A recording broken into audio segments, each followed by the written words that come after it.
Welcome to my latest review. Still Jack reviews the Stardust Crusaders anime. I've given up my humanity. No, I haven't. So, welcome to my latest review. Today's review is about the latest episode, which is episode 8, which is entitled Devil, or basically it's based on Ebony Devil. So let's get into it, shall we? I'm going to do this in a more fast, get into it review / summary. Basically summary first. Got my notes.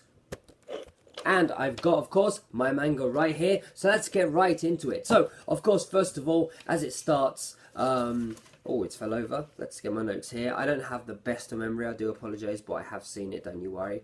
It basically starts at the end of episode 8. Perfectly. A little bit extended.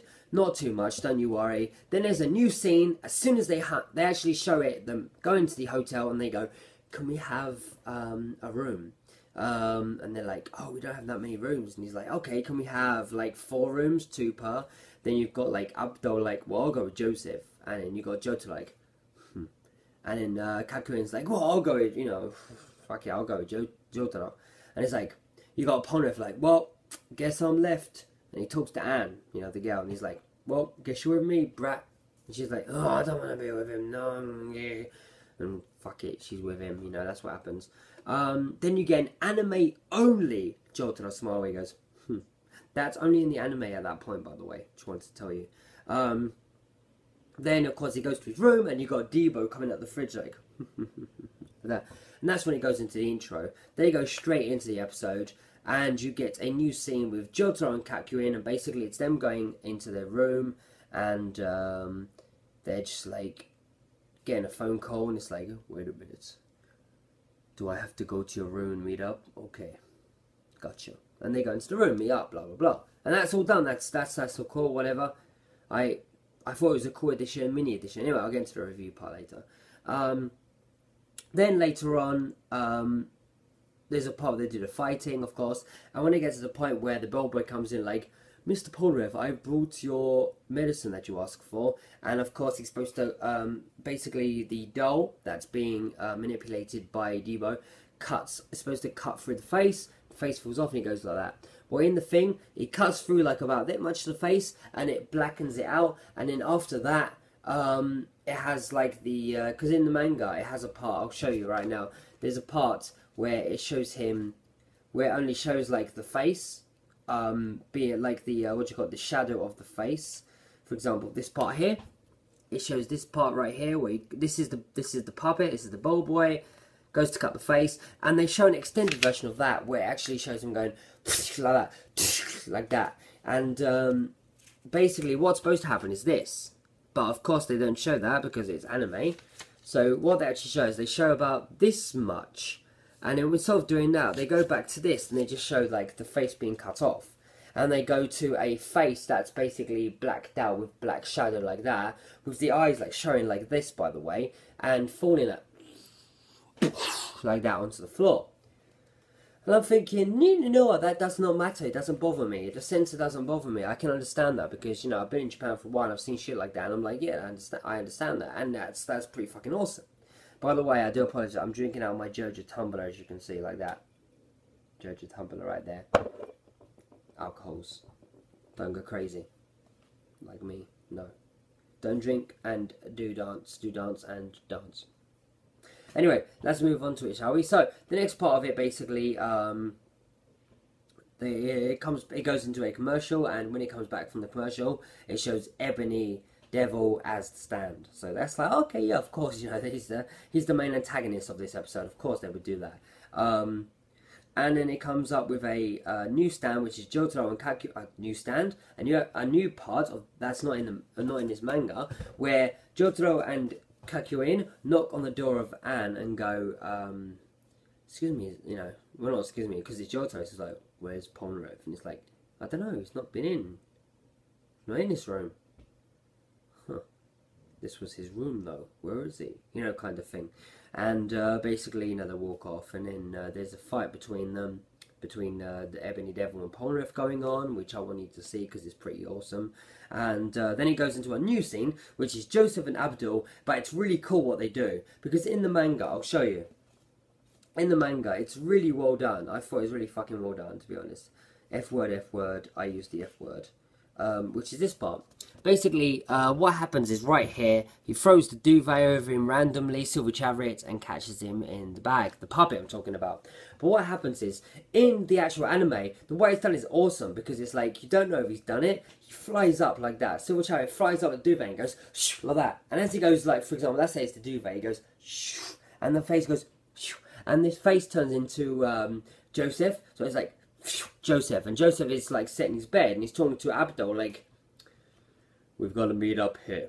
And then you got Jotaro and Kakyoin coming in the background, like, what the hell's going on, kind of thing. So we've heard something Ponref, but it's not going on, which is in the manga as well. And I thought, you know, that was pretty fucking funny. You know, it's pretty well done.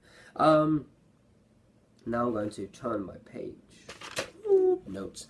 And then, you know, the continuing fight goes on. Then there's a part where Ponref does his famous stance where he goes like that. His most famous stance is where he goes, and then you get actually Silver Chariots when he's taking off his armor and he goes like that. But it's also his famous stance that's shown first where he does that. Then they have a fight, of course, and the fight continues where he defeats him. They did extend the part where he opens the bar, because in the bar, he opens the bar and he starts stabbing, like, a bottle of, like, Sprite, it looks like, or 7-Up or something. It looks like that anyway. But he starts stabbing a bottle of, well, fizzy drink, if you want to call that. Starts stabbing it. But in the manga, he goes, and then done. But in this, he goes, ha ha ha ha ha ha ha ha ha, and he stabs everything in the minibar. What a dick. Because, I mean, in England, to be brutally honest, even in Japan, you open your minibar and you look at the food. You're like, oh shit, you even open your minibar and you're like, ah, and your money's just gone. Fuck, you've lost all your money, end of. Anyway, that's what happens anyway, and basically he defeats him, and it gets to this point where once he's defeated him, this guy knocks on the door like, excuse me sir, you've been in the toilet for a while, what's the matter? And this happens, this scene right here. Now in the anime, it's exactly the same, including the words right here, which means, it basically means, I don't know how to say it really. I understand what it means, but I'm just trying to say Devo. It's basically Devo's curse, or Devo of the curse Devo's end, and it shows this. But they blur out, like they show his face and the blood's burning up, and they shadow this part, and it's pretty pointless considering that if you look at this part, it's just torn up fucking rags and not body. But I guess we'll never know anyway, but that's what happens. And it goes into another commercial, and when the commercial returns, it's Silver Chariot. And then it goes into a new scene, which would make sense in reality, but we didn't really need it, but I thought it was funny anyway. And that's Polnareff in front of the police in like an interrogation room, where they're like, that person in your room, he didn't just not have a face, what's wrong with you? And then suddenly he gets off. That was weird. I was like, that's a cool scene, but then boom, he's off. He's got no fucking memory. What's going on? Jesus Christ. 7-5. Then it's the cool bit where it's actually like, oh, it's ended. Okay, we're gonna get a mini scene that's like 10 seconds long. No, we don't. We get an extended scene where he's like, should I buy another Polaroid camera? You don't need to buy another Polaroid camera. I've got this Hermit Purple. And he goes around the TV, he's like, smack into the TV. And when he smacked the TV, Hermit Purple goes into it and he does the thing which is basically like, you have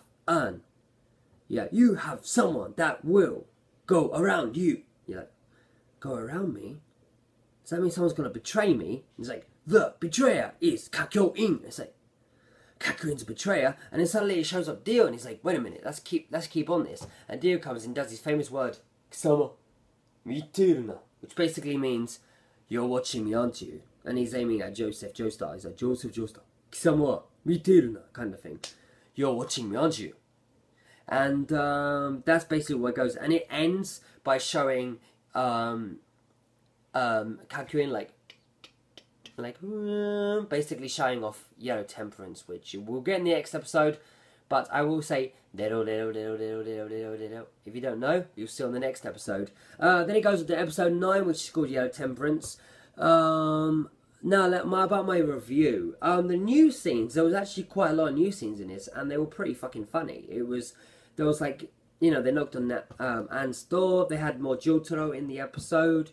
It was a funny it was really well done, to be honest. Even the parts with the doll were really well done. The fact that I think my favourite part was literally when he's supposed to grab him in the duvet and he's like, I've got you. But instead they go, shh, and it goes to the next scene and it shows Joseph like sat in his bed like, I wonder when they're going to come. And they're like, where's Polnareff? Is he here yet? I thought it was fucking amazing. I thought it was really well done, to be honest. Not one of the best episodes, but it's still one of the good ones. Great fight scene. Not as the last episode, much better with strength. I thought that was much more fun. But this was really well done. A great episode. It's probably showing right now, or at least, about 30 minutes ago. I don't know. It takes a while for me to sort out these episodes. But anyway, thank you for watching, everyone. I've got another episode I want to do now. Well, I want to try now, or maybe at least tomorrow or something, about JoJo goodies.